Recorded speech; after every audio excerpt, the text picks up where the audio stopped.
So,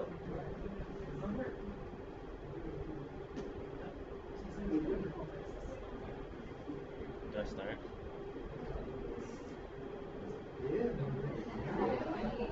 That's not funny. It's Ito, it's playing. What do I do? Oh my god.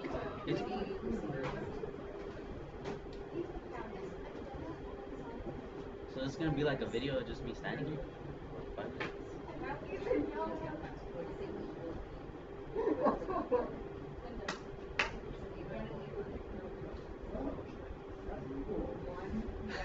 It's not funny.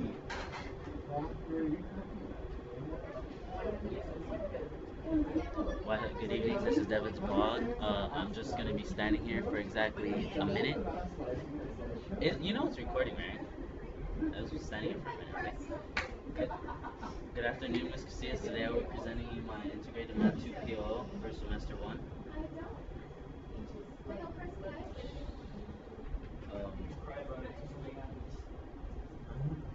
Not on here.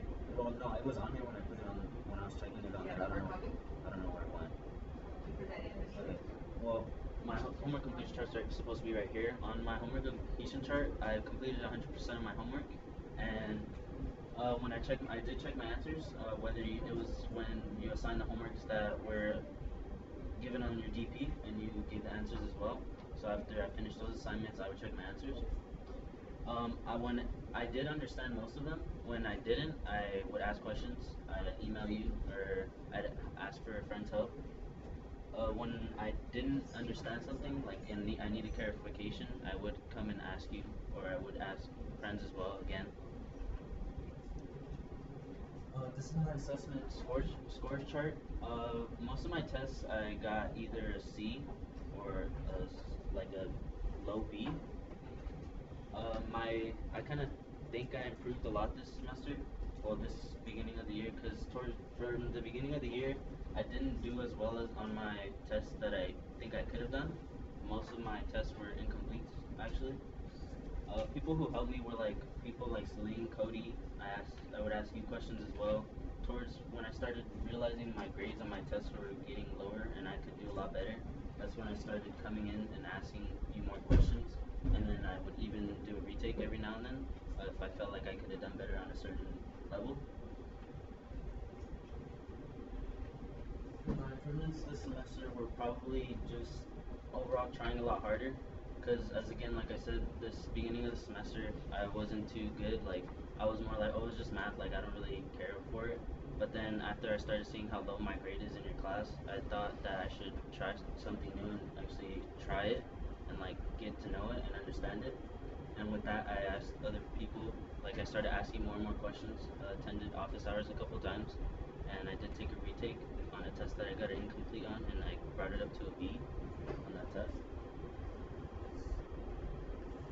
For Essential Skill 2.1 and 2.3, I think my misunderstandings were the formulas and how to put them in and how to insert them into to solve for either a variable or how to plug things in.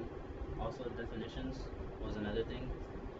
For some reason, like with the math definitions, comparing it to English definitions, it was a lot more difficult for me. I don't really understand why, but after a while, I kind of figured out how to understand them better with asking questions from other people as well. So this is my evidence for learning target 2.1. This was the quiz that we took, and on the quiz I didn't do too good. I think I got partial on this one because of the fact that I said it was an isosceles triangle.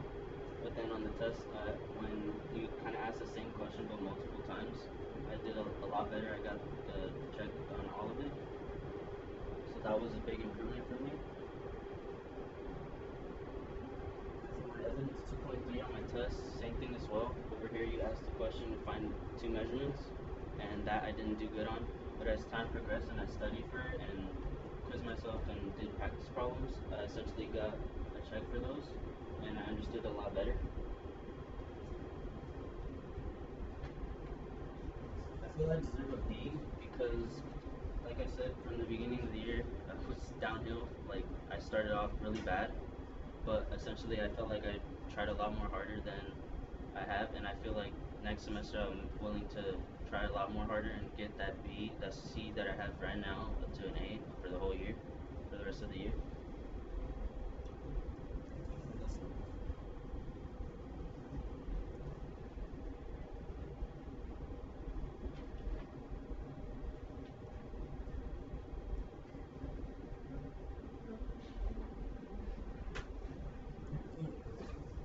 Ready, Mr. Yuto?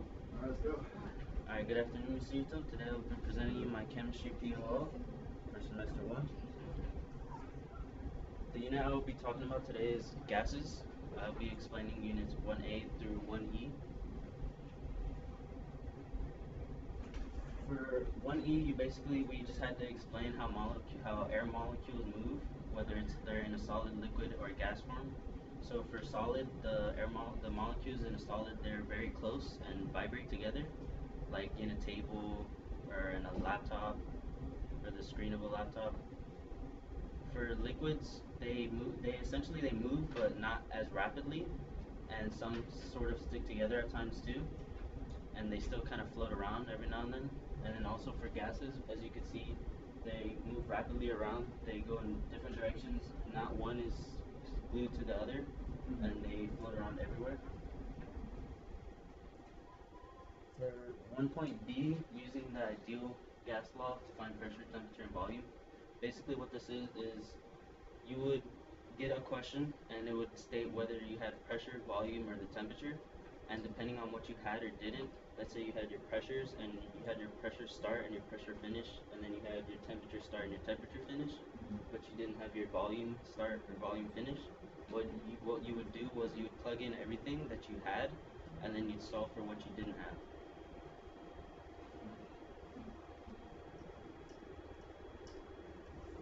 See, I can explain values and meanings then in temperature and pressure. So basically this is like when you're trying to find either temperature or pressure, what you would do is you'd use this to plug in, and you do a picket fence. So whether you're solving for moles or you're solving for liters, you put that on top, and then what you do is you cross multiply and then divide, and then that would get your answer. So for 1B, it's converting between Celsius and Kelvin. It's pretty simple. Essentially what you're just doing is you're just either, when you're converting from Celsius to Kelvin, you add 273, and then when you're subtracting from Kelvin to Celsius, you subtract 273. And these are just a couple problems that I did. I think it was on one of your quizzes, or it was practice, and I solved those. This is solving by using the ideal gas law for Pivner. So the P in Pivner will stand for pressure, which is the amount of force something molecules giving off on an object. And then V for volume. N stands for the number of moles. And then the R is the ideal constant. R was the ideal constants. There's 3 different ones for those, and then depending on what you're solving for, whether or not you have your number of moles or not, that's what you solve for. And then the last one is temperature. I don't have that.